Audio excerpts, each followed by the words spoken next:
Namaskar. I'm Harpreet Kaur and I welcome you all to our live and interactive session. This is our online training program on online training on safety in cyberspace. Basically, it's a 5-day, 5-hour training program where each day 1 hour between 4 and 5 p.m. is dedicated to this training session where we will bring different topics along with different experts. Now, we all know that we keep on conducting programs on cyber safety because they are the need of the hour. We need to stay updated and informed about the new threats that are coming in. You're watching this live session of ours on PME Vidya channel 6 to 12 and also on our YouTube handle NCERT official. This training series on safety in cyberspace is brought to you by Central Institute of Educational Technology, that is CIET NCERT New Delhi. Today is day 1 of the training session where the topic that we have taken up is technical aspect of cyber safety. Now, if we try to decode what exactly cyber safety is, then generally we call it cyber safety or cyber security, and it refers to the practices and policies that protect individuals or organizations from various kind of cyber threats. But there are certain technical aspects to it that we will understand in this training session. As I said, it's a training program, which means there is going to be a quiz which you can attempt and get yourself a certificate. If you score more than 70%, you'll be granted the same. How you can register yourself, what are the steps that you need to follow, and how you can get the certificate as well as share your feedback with us so that we can improvise upon our training sessions. All the details will be shared with you by the end of today's training program. Now, who is there with us who can help us learn about these technical aspects? So please join me in welcoming my guest for today for today's training session. We are joined by Mr. Sandeep. Sir, namaskar and a very warm welcome to you. Thank you. And let me apprise everybody that sir is Vice Principal from Kendriya Vidyalaya JNU Campus. As sir is there, you can also participate in the training session. So please take down our phone number, which is 8800440559. We also have a dedicated email ID for you, that is training.helpdesk@ciet.nic.in. And since we're streaming live on our YouTube handle NCERT official, please send us your questions there and do not mark your attendance. That is totally irrelevant. Please send us your suggestions, your feedback along with your queries. Now, sir, before you get into the presentation, you delve deep into the topic, which is about the technical aspects. I request you to kindly offer us a glimpse of what exactly you'll be offering us in the session today. Now, in today's session, I would be dealing with cyberspace, what exactly is cyberspace and what are threats involved with it. Okay. During the session, I'll be telling what threats common man or let's say anybody who's using the cyberspace deals with, and what are the remedies to it. Right. So shall I begin? Yes, sir. Please go ahead with your presentation, and then I'll be having some questions that I'll be asking at the end. Sure, ma'am. Thank you. So I'll be beginning with this. Yes. So before I begin, I'd like to explain what exactly is cyberspace. Right. Now, in simpler terms, cyberspace is an online world where digital activities happen over a network. Each and every individual who connects to the internet through any medium, he becomes a member of this cyberspace. To connect to this cyberspace, a person may use his mobile, a laptop, a palm top, or any other particular device. Now, at this point, I'd like to clear that anybody who attached to the cyberspace obtains a unique IP address. This is very crucial, that each and every individual or an organization who is starting using internet through any particular medium gets a unique IP address. This IP address is very crucial, and this helps us track that individual and even get a good amount of information like the place from where he is joining, or maybe his various credentials, his service provider can be obtained through this IP address. Now, let's see, why do we generally connect to this particular cyberspace or the online world? We do a good amount of things with this cyberspace. We generally send emails, messages, video calls, we do online meetings. We do social interactions using mobile and sharing photographs, videos, updates, participating in forums and chat groups. We access a good amount of information from the cyberspace. This is the most common thing that we do: browse websites, reading newspapers and blogs, researching using cyber engines. Then we go for various online transactions. This is important. Up till now, the things that we were doing was simply assessing the information or sharing information. But when it comes to online transactions, we do financial transactions where our bank as a third party gets involved in the cyberspace. We do internet banking, we do e-commerce or shopping online, pay bills, book tickets, and do various other particular online transactions. Cyberspace is also being used for entertainment. We stream videos on YouTube's, Twitter's, listen to music, play online games, and various other stuff for the entertainment purpose. Cyber world is even being used for learning purposes. We do remote working onto it. As you must have heard, a good amount of people are now moving instead of their offices. They are working from their home. The work from home culture is coming up. Online classes are being conducted. E-learning platforms are there. We are assessing cloud-based tools like Google Drives to store our data and share various particular things on the internet. Now, we are also using the cyberspace for data sharing and storage. As I just now told, we are using our cyberspace for storing data. Now, this is very important. Our personal data is on a system which we don't know where it is. It could be anywhere in the world on a particular server, and we don't know who is operating, who has what kind of rights onto it, but we are sharing our data on that particular server. We are uploading and downloading files. We are using cloud storage. There are various other cyber security activities also that are going in the cyberspace. As I just told, maybe let's suppose each individual is spending at least 2 to 3 hours of his vital day on the cyberspace. Now, this becomes very crucial. When you are sending information, your crucial data, your personal photographs, your personal daily events on the cyber world, there should be safety onto it. But there are certain threats in the cyberspace. Now, what kinds of threats there are? I'll just first give them a brief about it, then I'll try to explain them in detail. The first kind of cyber threats are through hackings, malwares, and phishing. I'll be dealing with all of them. Hacking, you all know, somebody tries to intrude in your system without your knowledge.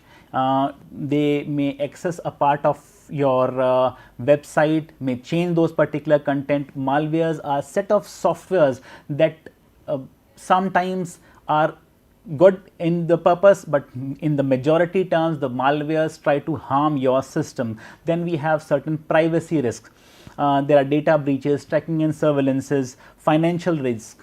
As I just told, cyberspace is being used for online transactions. When there are online transactions, there are online frauds too.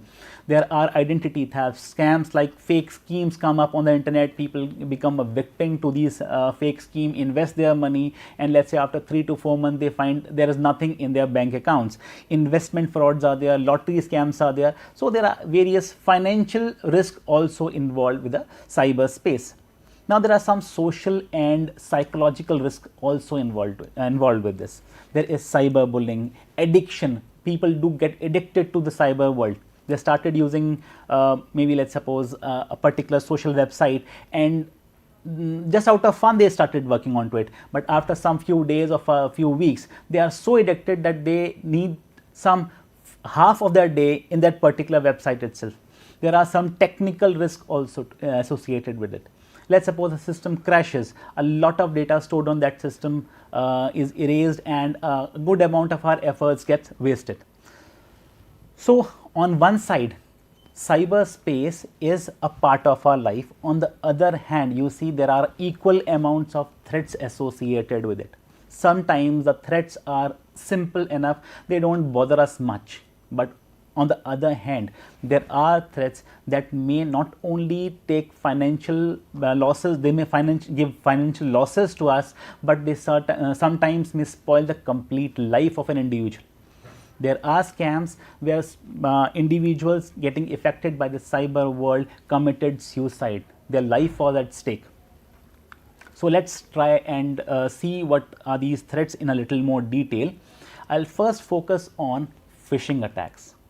Now, what exactly are phishing attacks? These are the form of mails, messages or websites that try to pose that they are real, but in actual they are just trying to pull information from you. I'll give an example. Let's suppose you receive an email from your regular email provider. It could be any of the email provider. They give a small message that you are using your email account beyond the limits. We are allowing you to use this email account beyond the limit, but what you need to do, you need to click on the link given below, re-log in and simply go forward. Now you think, okay, it could have been that I am using this email account beyond the limit. You simply click on that and a login page appears. You provide your credentials, your login ID and the password, click on the submit button or the login button, nothing happens. You think, okay, the task is finished, but what actually has happened, that was a fake link. Your username and password has gone to a person who can now misutilize it. Now, what has that particular organization or that person has done? They have sent you a phishing email. Now, it appeared to be a real one, but it was not. Fine. So, these are some attacks that comes. There are other forms of phishing attacks where there is a spear phishing, whaling, wishing, SMS phishing. So, there are various forms. It is not necessary that each time you receive an email, you can even get an SMS. You can get a video where your information is being asked. The main thing in phishing is they are trying to pose somebody else which they are actually not. Let's proceed. Next one is malware. Now, malwares are softwares. What we have learned up till now, softwares are there to help individual perform certain activities. But what malwares do, they are designed to damage, disturb or gain unauthorized access to your systems. A very important question comes up that if it is a software, it has to be installed somewhere in my system or in my mobile before I can actually use it. What actually happens is these malwares enter into our system in form of various additional softwares. I'll try to explain this in with the help of an example. Let's say a student of class 6th, 7th or 8th is trying to edit a video. Now, when he or she is trying to do, he requires a software for it. Of course, he requires it for a very short duration. What does he or she do? He simply moves to a search engine, types software for video editing, press the download key, a list of various softwares comes up. He or she chooses one, the software comes to a system and that particular individual does what? Simply click on next, next, next and after some 5 or 6 clicks that software is installed. He or she does his work happily, okay, the task is done. But what actually has occurred in the system is with that actual software, a small background software has also been installed. Now, this software was a malware. Instead of 1, 2 softwares has been installed on the system. The first one doing the right work, the second one which has that malintentions. Those malintentions could be, let's suppose each and every time you press a particular key, that data goes to a server where your things are being recorded. When you open your bank account site, you enter your account number, your login password, each and everything goes to an individual who may misutilize it. The example that I took was called Trojan. There are various kinds of malwares, viruses, worms, Trojan, ransomware, spywares, adwares. These are all various kinds of malwares that are somehow affecting us when we are connected to the internet. You must have all seen these adwares. Whenever you open a particular site, various ad comes in on the left or the right margin of that particular website. okay, that much is okay because that website is charging something from those ad providers and they are showing you those ads to run that particular website. But what does adware do? They come up as pop-ups. They block the screen part where vital informations are written. So they are somehow blocking the space which we need for access of our data. Fine. The next kind of threat that we have is ransomware. This threat is a little new one, but it has gained very popularity in last 2 to 3 months. Each one of us, when we dial a particular number, instead of hearing some melodious song as the dial tone, we are now hearing a recording which warns us that if we receive some phone call regarding our close ones, we or our close ones doing some wrong deeds, getting arrested by police or some mishappening, they come under this particular category only. Though we have some separate name for this also, but exactly what ransomware does is, these ransomware come to your system, they block your complete system. Now if you want to access your system, they demand some money, and the money is not demanded in the form of cash. They take this money in the form of bitcoins or the e-currency, so that their identity can, the person who is demanding that money can hide himself or herself. Now this results in the loss of critical data. Often these ransomware often targets hospitals, schools and various other business organizations who they think would very easily pay for unlocking their system. Now the next one is denial of service. This is a very common one, though it does not affect us much, but it is again one of the effect of cyberspace which we should which gives some problems to us. What does this do? It overloads the system, server, network with traffic to render it unavailable to the user. Now what does that actually means? Let's say if there is an organization and that organization is trying to get some information from its user in the form of let's say admission forms. Each one of us would like, whenever I click on that particular website, we can easily fill that admission form and simply obtain admission in that particular organization. Now let's suppose somebody wants that this website must not run. An easy mechanism is somehow increase the load on that particular website. In actual, let's suppose only 4 users are using, prepare a small program such that some 400, 500, 10,000 users which are actually not the users but are machines or robots which are trying to send data on that particular website. Now this is overloading that particular system. Once the system gets overloaded, the website will stop responding, and this would lead to some particular genuine users from using that particular website. A next kind of fraud is password attacks. This is a very common one. In the password attack, somebody is trying to obtain your password. Now this can be done in various particular methods. I'll give some a small example. The easiest one is key logging. Now what exactly is key logging? Each key that you pressed is recorded, irrespective of if that particular key is of some use or not, and at a later stage when your system gets connected to the internet, that complete data goes to a server where it filters the data and tries to find out if there are some passwords, username, bank account numbers which can later be misutilized. Now how would somebody do this particular thing? Keylogger is a small software which comes to a particular system, maybe in the form of viruses or maybe through some trojans, other particular things. Sometimes we intentionally or unintentionally, unknowingly install this particular software too in our particular system.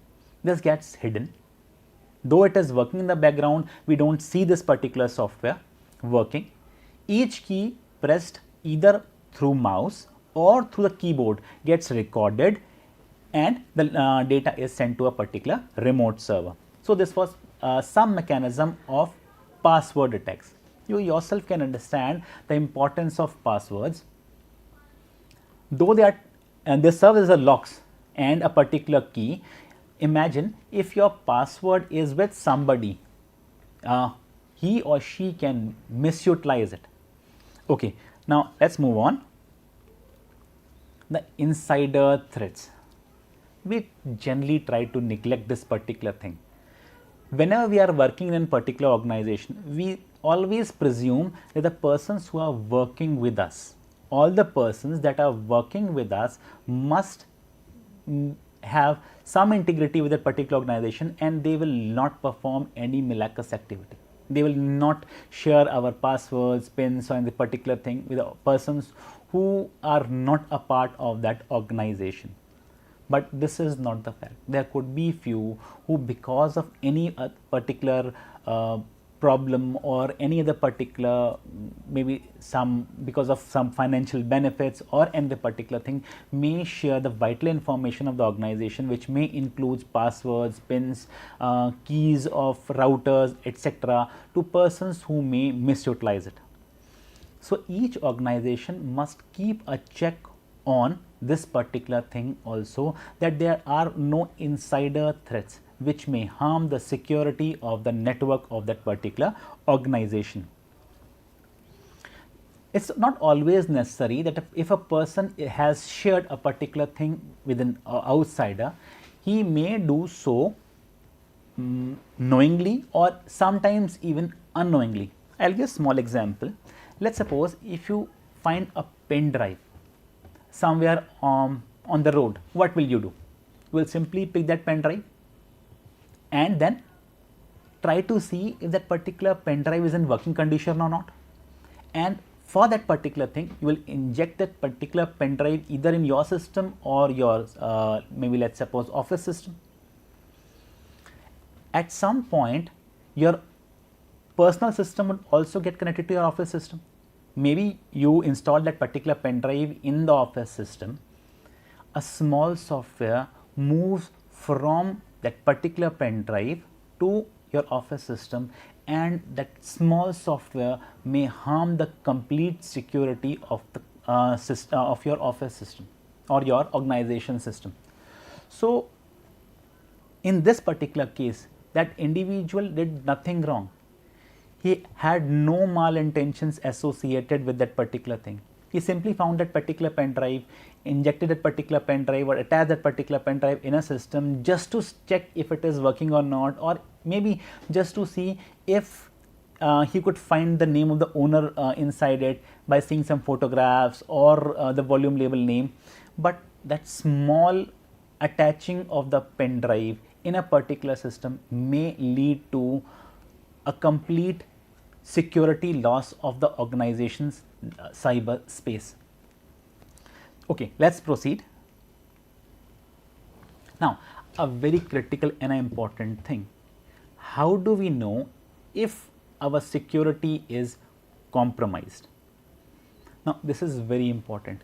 If we do not know that our security is compromised, we will keep following those practices and we will keep losing our data.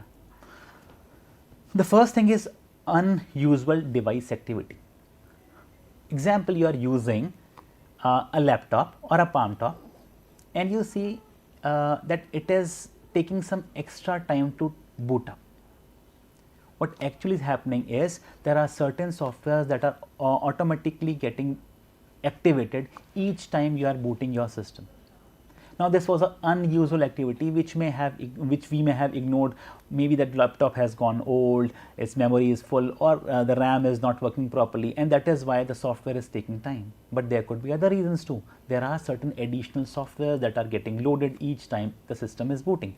So, one needs to be very careful and see that there are no unusual activity happening in the particular system. One more thing is device getting heated up. This generally happens in our mobiles. We frequently see that after a limited time use or after installing a particular software or after a particular update, our mobile systems are working abnormally, they are getting heated up very early. It could have been if I am using my mobile for continuously 3 to 4 hours, it may get heated up.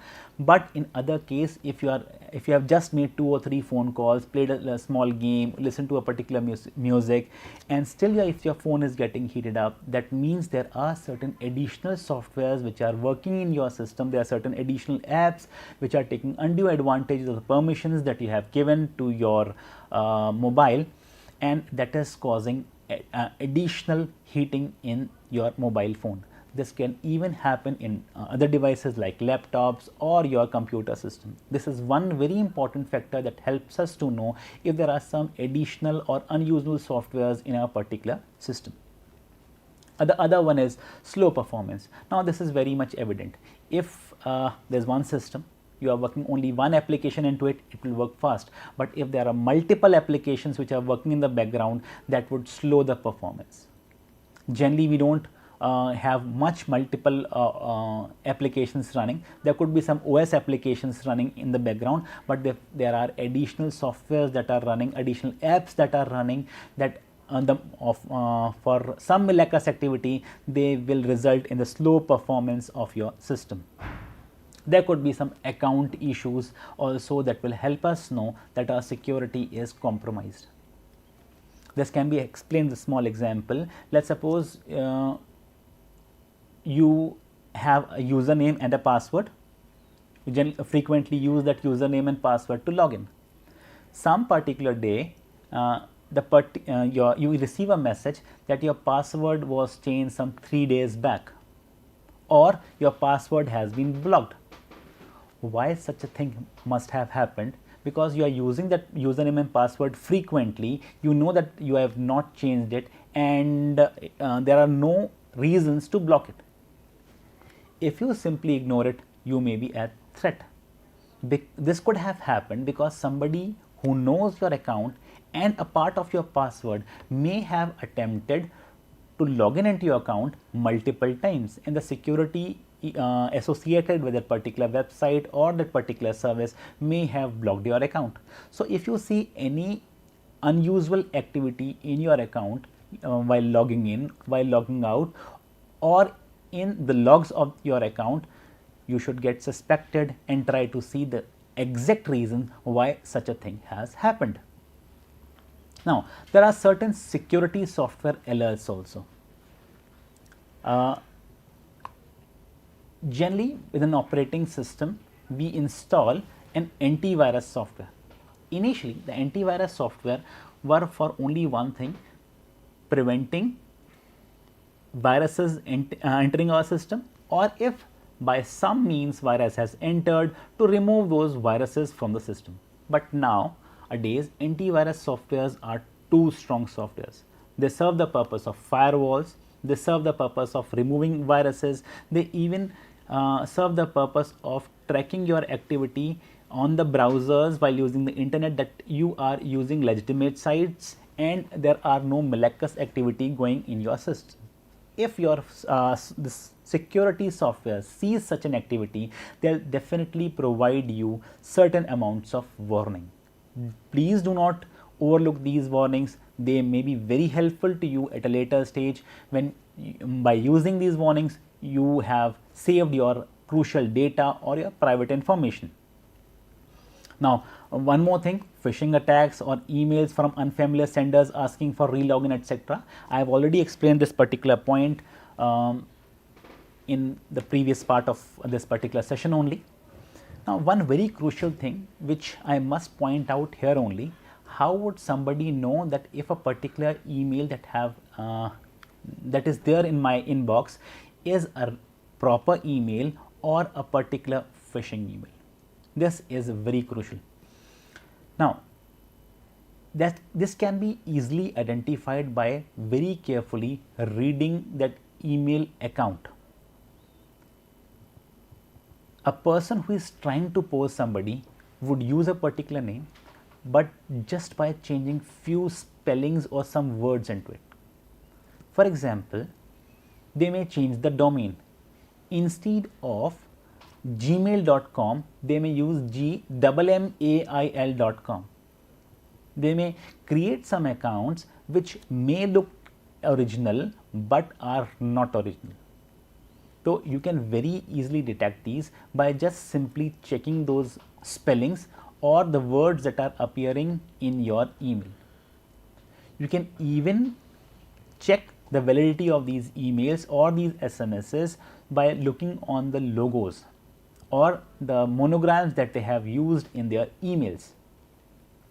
You can compare these emails or logins, these monograms with the original websites or the official websites of the sender. Now, one more problem or one more factor that can help you identify if your security is compromised is by checking the icons on your desktop. As I have previously pointed that there could be additional softwares that may get installed on your system which you have not actually installed. If there are certain software that have been installed, their icons may, I am again repeating, may appear on the desktop. We generally ignore them and simply overlook them, but in actual they are hampering our system.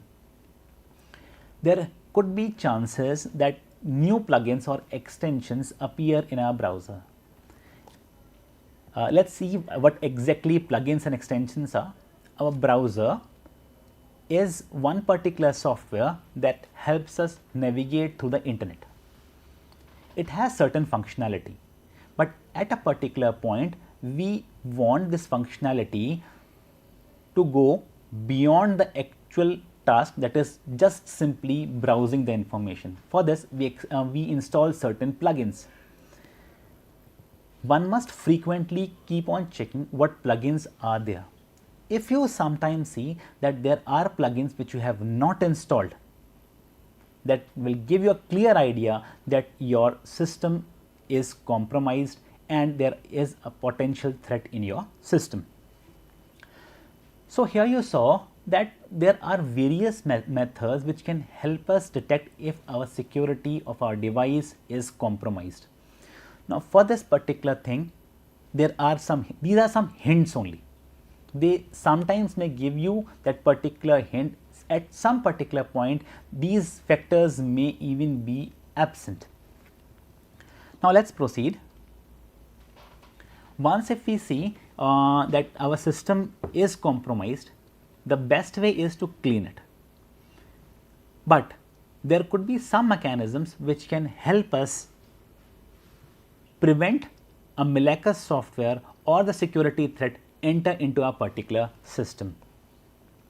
Now first is browser level security. As I have just pointed out, a browser is a particular software which helps us navigate through the internet and obtain vital information from the internet or various other particular servers and websites over the internet. So this is the main point. If we apply security in this particular software, the chances of our system getting compromised would be the minimum.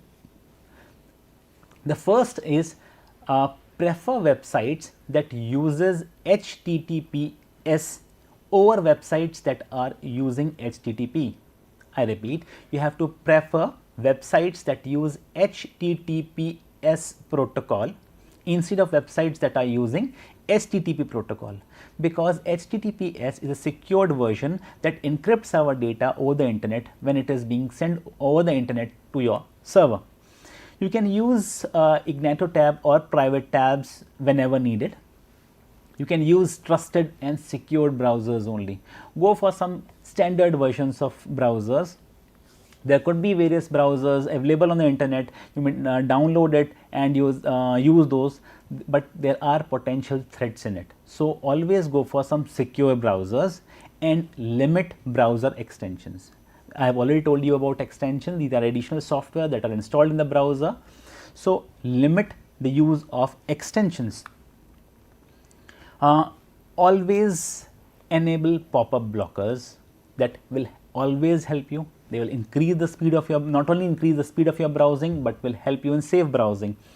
clear cookies and cache regularly, use anti-phishing and anti-malware protection, avoid clicking on suspicious links. I have already pointed out, please be aware that whenever you obtain some link through any medium, avoid clicking on it until and unless you are sure that has come from a particular trusted source. Keep your browser updated. This is really important. Use of sandboxing. This is a new technique that is coming up where I open my website in a sandbox made on my browser. Now, second thing is device level security. What exactly this is? The devices that we are using, we need to secure those devices. The easiest way is install an antivirus or anti-malware software. Once that particular software is there on your system and it is updated, it will always protect your system from suspicious things. It will keep a track of what traffic is going in, what traffic is going out, and it will stop you and will protect your system. Keep your OS and apps updated. Enable firewall. Firewall is again one system which will protect your system from unauthorized access. Certain times, though it will take time, but perform some full disk encryptions. Always use strong passwords and pins. The next is network level security. These securities cannot be implemented directly by individuals, but the organizations can very easily use them. Users always go for virtual private networks, use strong Wi-Fi routers and secured Wi-Fi routers. The encryption techniques must be latest that you use them. Change your router credentials often. Disable remote management if it is not needed. Use network monitoring tools. An organization must always monitor the traffic which is coming in, coming out, and try to detect if there are some unusual or unauthorized access that is happening in your network. One more is user level security. This is one very important. Even individuals can apply this. Always go for a strong and a unique password. Mind it, a unique password. Always try different passwords for different websites. It is a common practice that we keep a single password for every kind of activity that we have. We use it for all the kinds of websites that we are using. Enable multi-factor authentication. This is a very important one. Multi-factor authentication is what? You use two passwords. One, maybe let's say an OTP, other numeric password or alphanumeric password. Be aware of phishing and social engineering. Limit data sharing. One is application level security. Update apps regularly. Download from trusted sites only and renew app permissions. There is one more thing, that is organization level security. Though it is not much needed with the individuals, but you can always go for organization level security. Now, let's sum up. The most important thing is that one must always be aware what he is or she is doing on the internet. If you see some unusual activity, always try to see why it has happened, and if you think you are a victim of cyber crime or some cyber problem, use 1930 cyber helpline to report this particular event. So that's all from my side, and if you have few questions. Yeah, sir, thank you so much first of all for the presentation. You covered almost all the points, and I have a few questions. Like you were mentioning that while logging to any website, always make sure that there is HTTPS, where S stands for safety or security. But at times we have to log on to websites which do not have S. So what should be done in that matter? Now, it is not always possible that the website that we are using is HTTPS.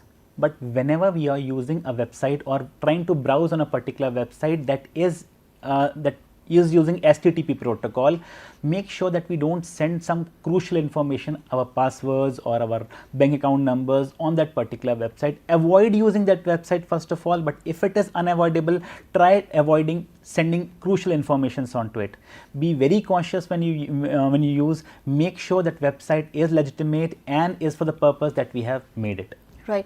And so sometimes what happens, we receive certain files and documents from trusted sources. I mean, we know the contact numbers and we receive such files on WhatsApp.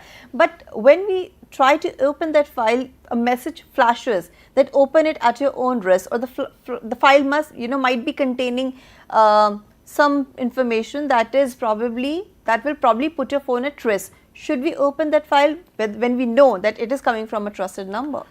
Now, this is again very important.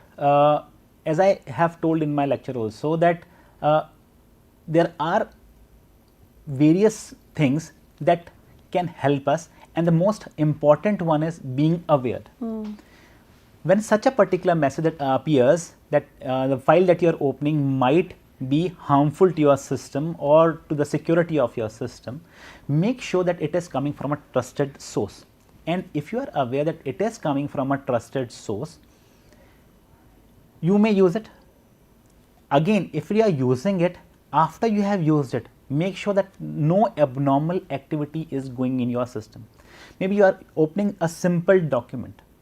Okay. You read that particular document, and after some 5 minutes you are observing that your system has gone slow, or your system is heating up, means there was some problem with that particular file. Always keep a track of these particular things, and if you will keep a track, if you will be aware, you will always be secure on the cyberspace. And so it is always advisable to basically update your softwares, because it adds additional features to your phone or the devices that you're using. But people generally, what they do, they start updating their laptop devices and mobile phones using a local Wi-Fi or Wi-Fi of their offices, or probably some restaurant they're sitting, and they have to make sometimes like financial transactions using the Wi-Fi of a particular place. How safe it is? Now, using public Wi-Fi must always be discouraged. And doing a financial transaction on a public Wi-Fi must never be done.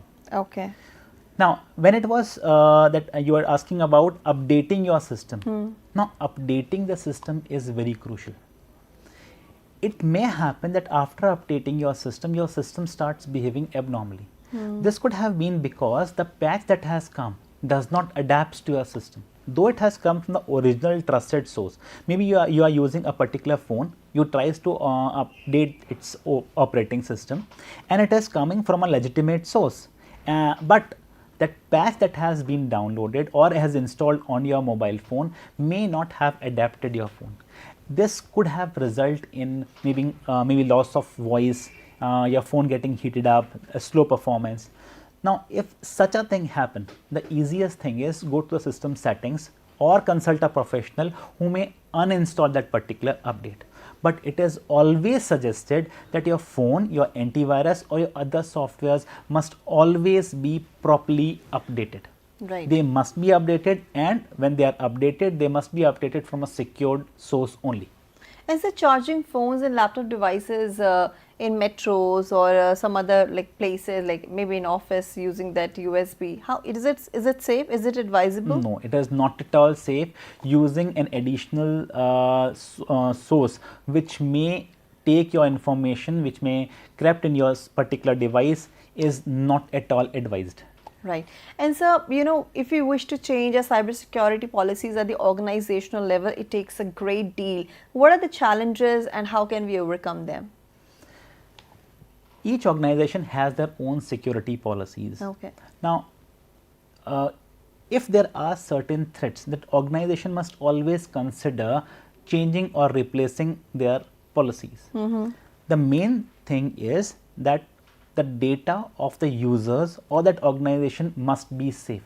In any particular manner, it must be safe. If the current rules are somehow hampering that security, those rules must be changed. All right. And when we use our personal Wi-Fis at home, we do not pay much attention in updating its password because we think that it is protected. But is it a good practice? No, it is not. Now, password is a very important thing. We use it for our Wi-Fi, we use it for our emails. First of all, I like to point out that one must change the password very frequently. Okay. Now, when I say frequently, I don't mean each day. It could be, let's say, over, let's suppose 3 months, 4 months. After at least 6 months, you must change your password. Okay. That password could be for your email or for your Wi-Fi. Second, this password must be strong enough. It must not contain your personal information like your date of birth, your name, your father's name, or something like that.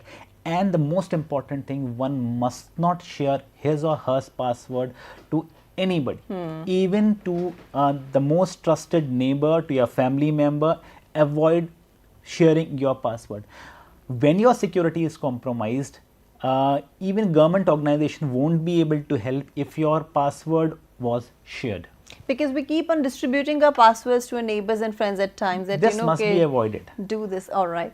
So I think you've answered almost all my questions, and there's nothing left. It was a wonderful session, sir. You shared all the important points, and I think at the end of the day, it is our duty to stay updated and informed, because whatever you mentioned, that does not only throw light on the technical aspects of cybersecurity, but also that how even cyber threats are evolving over a period of time, and we have to be smarter to cope up with them. So thank you so much, sir, for your wonderful contribution to the session. So dear viewers, that was our training session on day 1, where we talked about the technical aspect of cyber safety under the umbrella theme of safety in cyberspace. That is our online training program this week. And as I told you in the beginning that this training program, of course, since it's a training program, there is going to be an assessment as well, and you can participate in the same.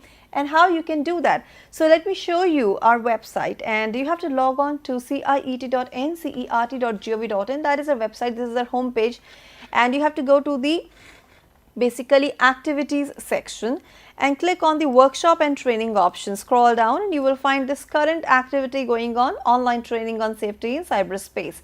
Click on this same, and here you will land up on this page where you will find a complete write-up about this training program, that why we are conducting this, what is the ultimate goal, what are the objectives, and who all can participate. So you can see this training program is meant for everybody, student, teachers, teacher educators, parents, everybody.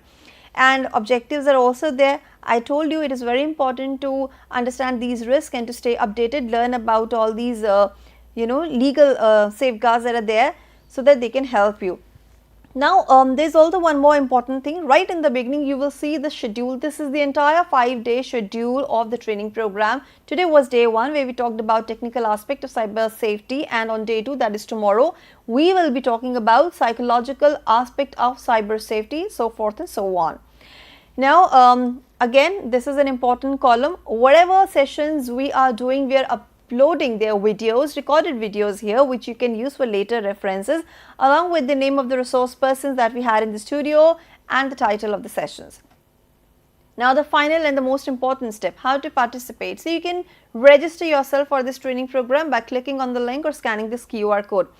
Up next, well, there is a suggestion, advice or request. Please watch all our training sessions very carefully if you want to participate, and these are the platforms where we are streaming live these sessions. Of course, later you can watch them on our NCERT official channel.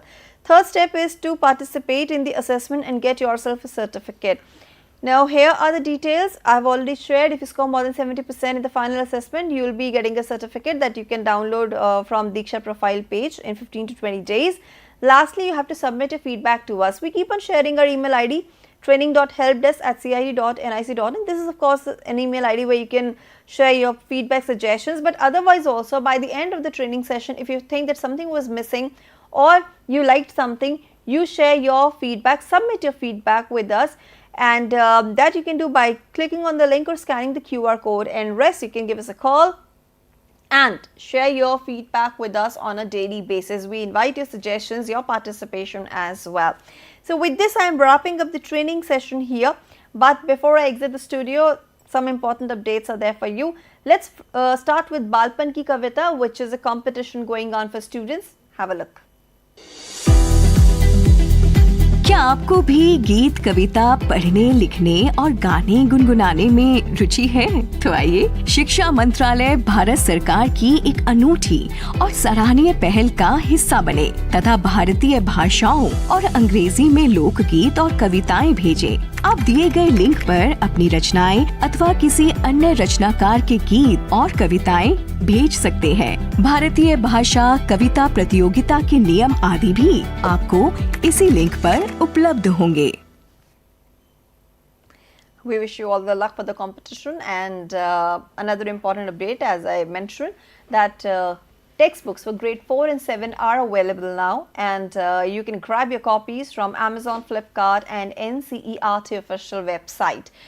And now here, this is the schedule right in front of you. In a short while from now, you can watch a session Sayog, where we will be talking about digital overload and mental well-being. You've been watching all these programs since morning, and that these programs are available on our YouTube handle NCERT official. With this as a wrap, this is me, Harpreet Kaur, taking leave of you. Namaskar.